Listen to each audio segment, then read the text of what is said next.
अब एउटा चीज के हो भने अंग्रेजीमा छ के मलाई त्यो हुन त उहाँले अहिले एउटा कथा भन्नुभयो बाँदरले गजुर हल्लाएको भन्ने कथा त्यो पनि मार्मिकै छ। अंग्रेजीमा एउटा कविता मैले चाहिँ बीएससी पढ्दाखेरि मिसनमा आएको एउटा टिचरले मलाई भनेको थियो क्या, नयाँ साथी बनाऊ तर पुरानोलाई पनि कायम राखिराख, नयाँ भनेको चाँदी हो पुरानो सुन हो भन्ने गीत थियो क्या। त्यो गीत मलाई उनले सिकाएको थिए र मैले गाउँथेँ। अब नयाँ चाहिँ चाँदी हो पुरानो चाहिँ गोल्ड हो या सुन हो भनेपछि त पुरानो बढी महत्त्वपूर्ण हुन्छ नयाँ भन्दा भन्न खोजेको हो त्यो कविताले अथवा गीतले। अहिले मैले हेर्दा जनमुक्ति सेनाका चाहे ती सिधै फाइटरहरू हुन् वा स्वास्थ्यकर्मीहरू हुन्, ती खाडी मुलुकमा बडो कठिन चाहिँ परिस्थितिमा काम गर्ने साथीहरू अस्ति एउटा भर्चुअल मिटिङ भएको थियो, 100औं साथीहरू जनमुक्ति सेनाका त्यहाँ जोडिनु भएको थियो। त्यसमा उहाँहरूले बोलेको मैले सुने, म धेरै भावुक पनि उहाँहरूले बनाउनु भयो। उहाँहरूले भन्नुभयो कि प्रचण्ड हाम्रो नेता हो, उहाँले अहिले पनि फेरि केही लड्न पर्यो मर्न पर्यो भने हामी यहाँ सबै छोडेर त्यहाँ आउन तयार छौँ। यो विचार आफैमा कति माथि कति गहन छ, त्यसले तपाईँ हामी सबैलाई धेरै नै भावुक बनाउँछ। आफू यहाँ रोजगारी नपाएर शान्ति प्रक्रिया पछि दुःख पाएर खाडीको मुलुकमा गएर त्यत्रो कष्ट गरेको त्यो एकजना दुईजनाको 100औं त्यस्ता साथीहरू देख्दा अब यो त धेरै ठुलो कुरा हो भन्ने महसुस मलाई भएकै थियो। आज तपाईहरुका कुरा सुन्दा पनि तपाईहरु फेरि पनि लड्न पर्छ भने हामीलाई शासन चाहियो, फेरि कमान्ड चाहियो, कमान्डिङ चाहियो भनेर भन्नुभयो। यहाँ हामी हिलेका छैनौं, हामी हिल्दैनौं। हामी यही लिडरशिपमा हिजो पनि थियौं, आज पनि छौं, भोलि पनि रहन्छौं भन्नुभयो। मैले अहिले भनेको गीत जस्तै तपाईहरु सुन्नै हो। त्यो अनुभूति तपाईहरुले गराउनु भएको छ। म तपाईहरु सबैलाई धन्यवाद भन्न चाहन्छु। अब अहिले देशको परिस्थिति अलिकति जटिल छ, चुनौतीपूर्ण छ। मैले भनेकै थिएँ यहाँ त्यो कुरा पनि उल्लेख गर्नुभयो। केपी प्रवृत्तिका विरुद्ध मैले 19 पेजको डकुमेन्ट लेख्दै गर्दा मैले साच्चै नयाँ परिस्थितिमा फेरि अर्को जनयुद्धको थालनीको डकुमेन्ट लेखेको अनुभूति मलाई भएकै थियो, भएकै छ। र त्यसले चिनिया आन्दोलनमा बम्बार्ड द हेडक्वार्टर भन्ने हामी सबैले हिजो पढ्थ्यौं नि, बुर्जुवा हेडक्वार्टरमा बम वर्षाउ, प्रतिक्रान्तिकारी, प्रतिगमनकारी, षड्यन्त्रकारी लिडरशिपमाथि बम वर्षाउ भने हो। मैले केपी प्रवृत्तिका विरुद्ध जानी बुझी योसँग अब सम्झौता गर्नु भनेको हाम्रो सम्पूर्ण चीज ध्वस्त हुने खतरा देखेपछि म अब फेरि जेल जान परे पनि तयार, मर्न परे पनि तयार, तर यो प्रवृत्तिमाथि प्रहार गर्नै पर्छ भनेर गरेको हो। तपाईहरुले सायद त्यो पढ्नु भएको छ होला।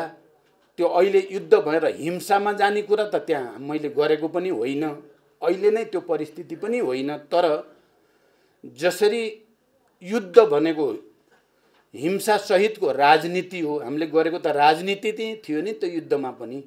सामन्तवादका विरुद्ध, निरङ्कुश तन्त्रका विरुद्ध को राजनीति गरेको युद्ध मार्फत, अहिले फेरि शान्ति मार्फत हामीले युद्ध गरेको हो।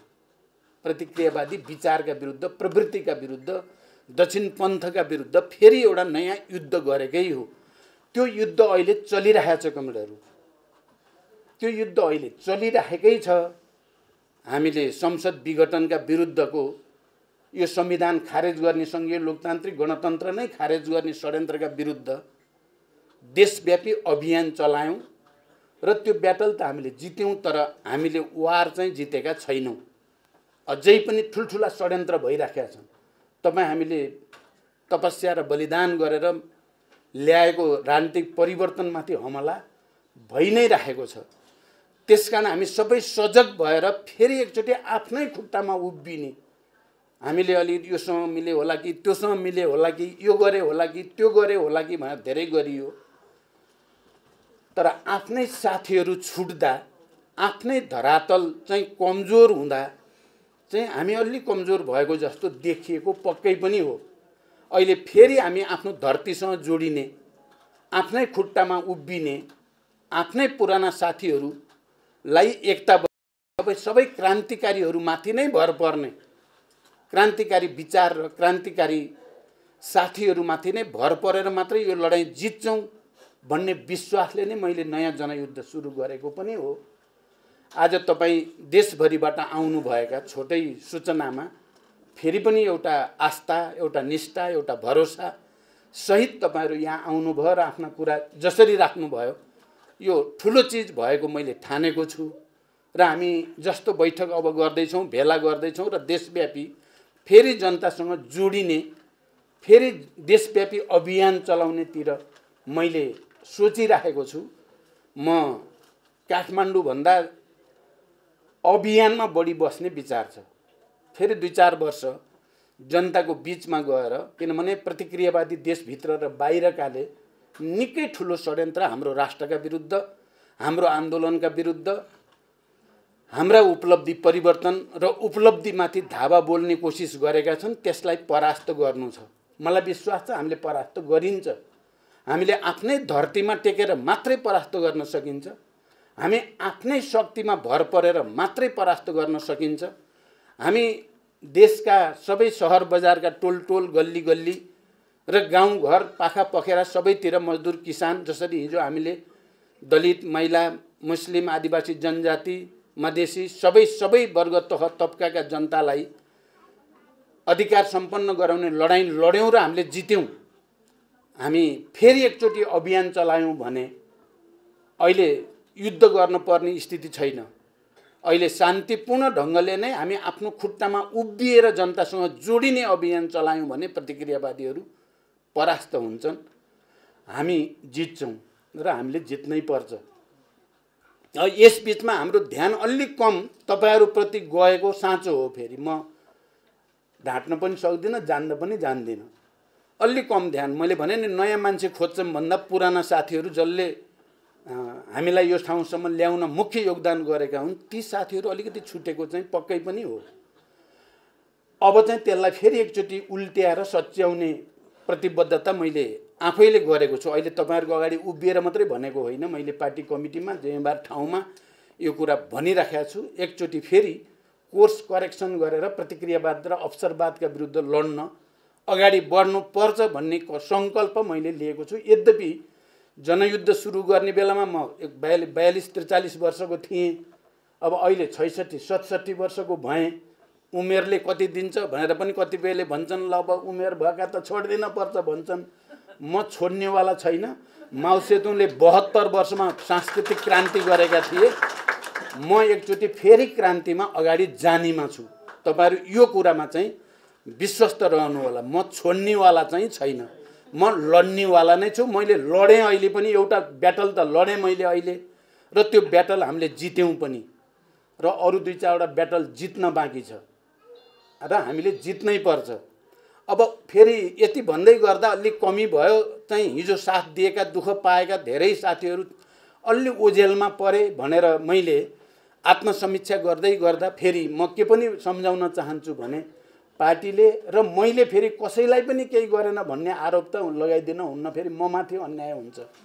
किनभने उपराष्ट्रपति जनमुक्ति सेनाको फिल्ड कमान्डर उपराष्ट्रपति हुनुहुन्छ, एउटा महिला कमान्डर सभामुख हुनुभयो, अरु डिप्युटी कमान्डरहरू कोही अर्थमन्त्री, कोही गृहमन्त्री, कोही के मन्त्री तपाईँ हेर्नुभयो भने जनमुक्ति सेनाकै हुनुभयो।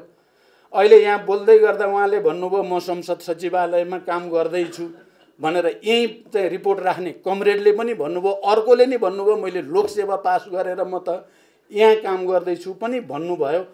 त्यसकारण पार्टीले ध्यानै नदिएको र अरूतिर मात्रै लागेको भन्न त मिल्दैन फेरि। तर जति ध्यान दिनुपर्ने संस्थागत ढङ्गले आम रूपमा त्यो चाहिँ नपुगेको साँचो कुरा हो। कमरेडहरू, अब तपाईहरुले जुन फेरि पनि भरोसा राख्नुभयो पार्टीप्रति, भरोसा राख्नुभयो विचारप्रति, भरोसा राख्नुभयो नेतृत्वप्रति, म तपाईहरुलाई फेरि पनि पार्टीको तर्फबाट मेरो तर्फबाट हृदयदेखि अभिवादन भन्न चाहन्छु। हरेक नागरिकलाई हरेक खबरबाट हरेक पल सुसूचित गराउने हाम्रो अभियान जारी छ। हरेक पल टिभी HD सब्स्क्राइब गर्न नभुल्नुहोला। नमस्कार।